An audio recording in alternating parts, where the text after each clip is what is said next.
কুমিল্লায় ৮ বছর বয়সী শিশু ধর্ষণের অভিযোগে নাসির উদ্দিন পাটোয়ারি নামের এক মাদ্রাসা শিক্ষককে গ্রেফতার করেছে র্যাব। সকালে র্যাব ১১ সিপিসি ২ এর কোম্পানি অধিনায়ক মাহমুদুল হাসান জানান, তথ্য প্রযুক্তির সহায়তায় র্যাব অভিযানে বৃহস্পতিবার রাতে ঢাকার হাজারীবাগ থেকে নাসির উদ্দিনকে গ্রেফতার করে।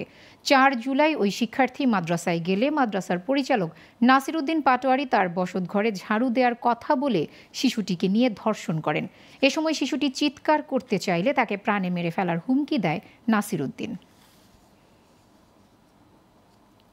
ঘটনার দিন প্রবল বর্ষণের কারণে মাদ্রাসায় ছাত্রছাত্রীর উপস্থিতি কম ছিল এবং মাদ্রাসার শিক্ষক নাসির পাটোয়ারির বাড়ি মাদ্রাসার পিছনেই এবং তার পরিবারের লোকজনও অনুপস্থিত ছিল। এই সুযোগ কাজে লাগিয়ে সে ভিকটিমকে প্রথমে তার ঘর ঝাড়ু দেওয়ার জন্য ডেকে নিয়ে যায় এবং পরবর্তীতে ভিকটিম তার ঘরে প্রবেশ করার পরে সে ভিকটিমকে তার ইচ্ছার বিরুদ্ধে জোরপূর্বক ধর্ষণ করে।